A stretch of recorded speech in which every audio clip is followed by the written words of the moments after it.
everybody.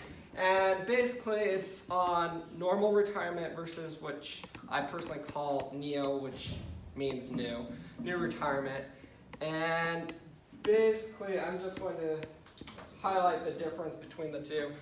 I'm not a professional, I'm not an investment or retirement type person. So do your own research before you get this going. But normally retirement, a lot of people don't want to think about retirement. First of all, almost every single one of you are 18 years old, so you have a long time for it. And Sweden is awesome. And okay, you got it. And basically, most people, when it comes to retirement, don't know what the F to do. And usually it's so long away that you don't think about it. But the more time you have, the better it is.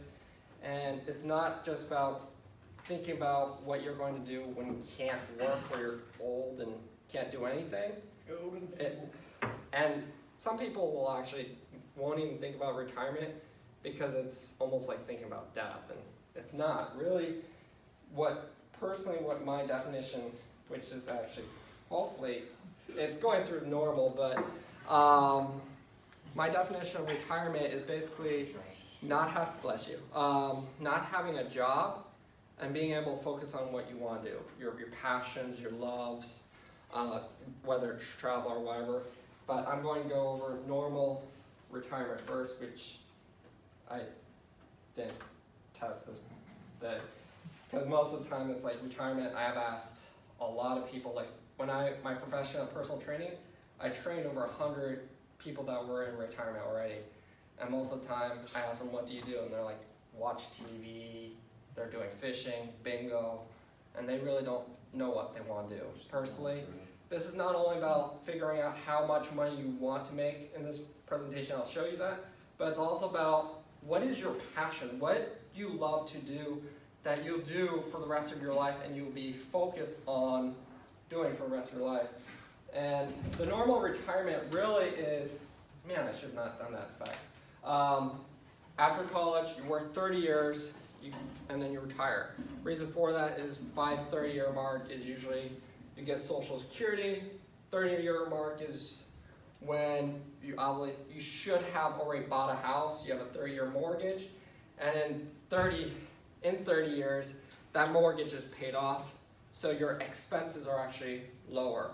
You shouldn't have a car payment, which I'm pretty sure no matter what I'll do, I'll probably have a car payment because I like newer cars.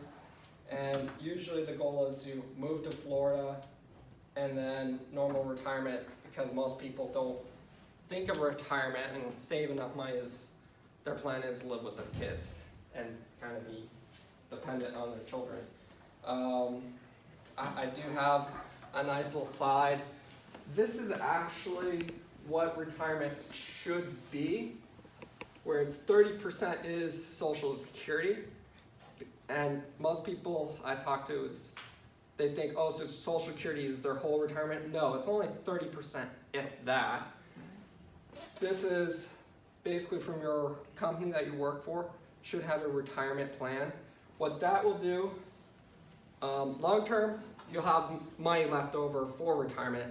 But short term, this is your money that's not going to be taxed every year until retirement. This is untaxed income until you're retired, and then it will be taxed. The government always wants their money. And then 40% is straight cash. But that's in what people think, but actuality is most companies are now going away with that. You have to personally ask for it, and it also is if you're a full-time employee or even a higher up employee, but most of the time you don't get that. And most people that retire have less than $5,000 in retirement. And go ahead, Brody. Thank you very much. What does sadly TT mean? Crying face. Yeah, and that's the range of Social Security income that you'd be getting every month. So if you're not thinking of having money, that threw me off, Brody. I really want to know. Because really, that is simple. Sadly, T, what? I was but that if you can survive on this per month, like I would actually think of that more than anything. That is how much money you'd have in retirement without all the rest. And that's really, that's if you're having an income of like over $100,000 a year. But even then, most of the time it's less than that for Social Security. Like my father, he got in the mail now, I want to make sure I'm in the camera. He is 59. I sometimes call him 80, but he's not. Yes, I'm that type of person. And he got in the mail from the IRS. He's like, the soonest he can take Social Security is 72 years old now. So even if you're at the age of retirement, most of you guys, you're probably going to have something from the IRS saying that you can't pull out Social Security until you're like 80 or something like that. I'm dead by then. We'll go to that. And that's actually how Social Security started, was they said, okay, you're going to pull out Social Security at age, I think it's 65 was when you did it, because the average person's, when the life expectancy rate was 62. So you'd be dead before you even pull out anything. I don't have a slide on it. If you're worried that, Social Security will run out, it's actually mathematically impossible. Reason for it is, one, it's your money getting pulled into it. And then secondly, it's a pyramid that as long as the population of people grow, there's more people putting more money into Social Security. The reason why Social Security keeps on freaking effing up is the government actually takes that money and uses it for projects. There's lots of IOUs in Social Security. Even though that was really sidetracked. This was basically my example of a minimum, $70,000 per year in retirement, almost $6,000 per month. You would have to have $1.8 million in ETF. That's the stock market, growing at 4%. If you had that much money right there, from the growth rate of it, will give you that right there, so you could potentially live forever and have money to live for. Or if you want to be super safe, which is kind of dumb, is you would have to have $27 million in the bank, getting like, what was it, 0.25% annually return, which if you do that route, inflation's over 1%, so you're actually losing money every single year.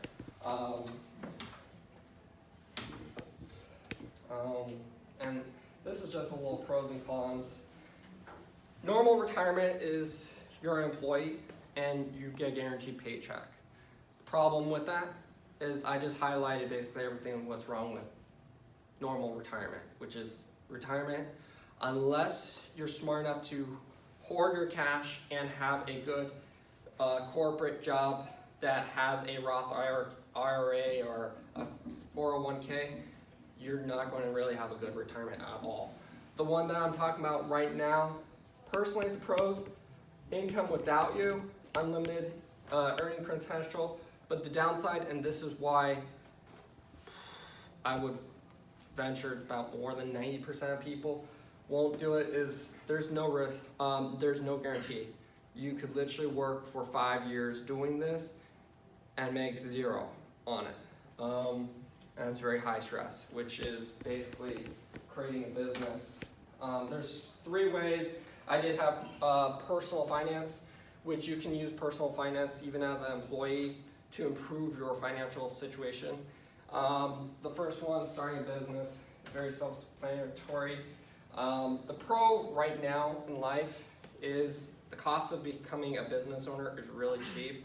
Like, all you have to do is a business license and an LLC, which is a corporate identity, and you're basically in business. You have to have a business bank account too, but the startup cost could be very low.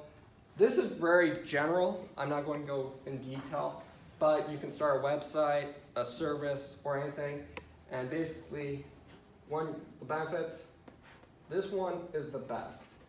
better tax bracket, setting your own hours. Again, even if you have a business, most likely you're going to actually work harder in a business than a job, because a job is 8 hours.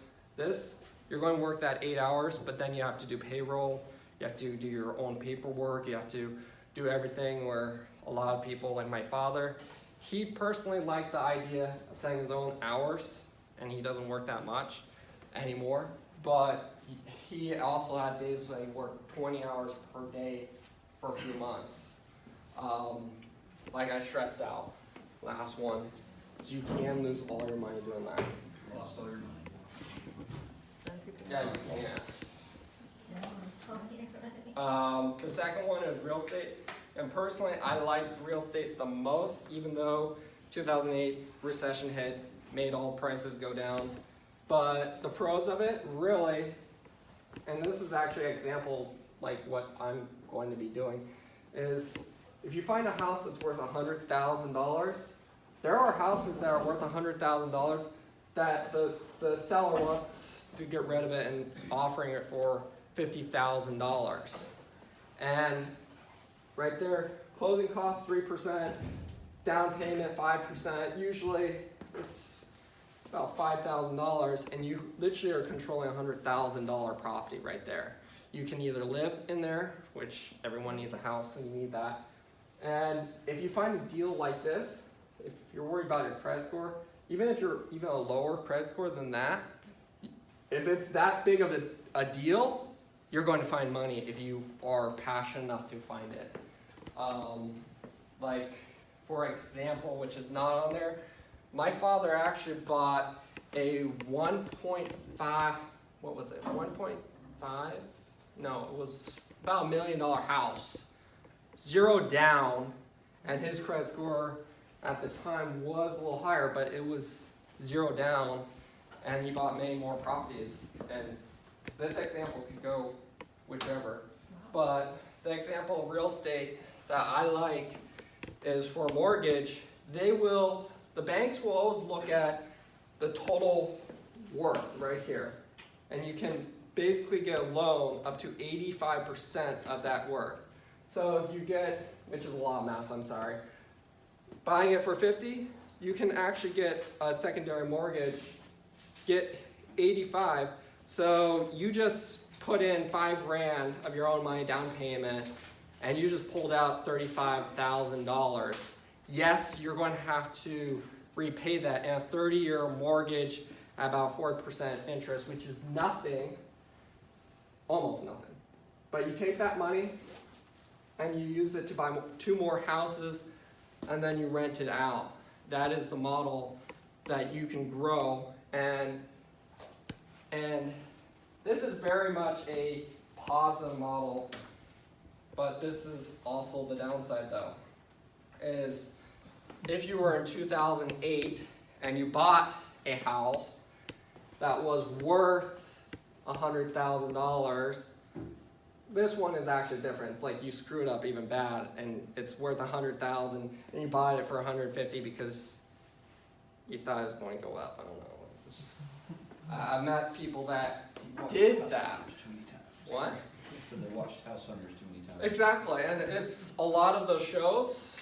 It's false. It's not like, oh, 1 week of work and then you sell it for twice its worth. No, most of the time real estate goes up like 5 to 10% per year price range, and it will go up if you improve the house, but not that much. The true real increase of real estate is by the population.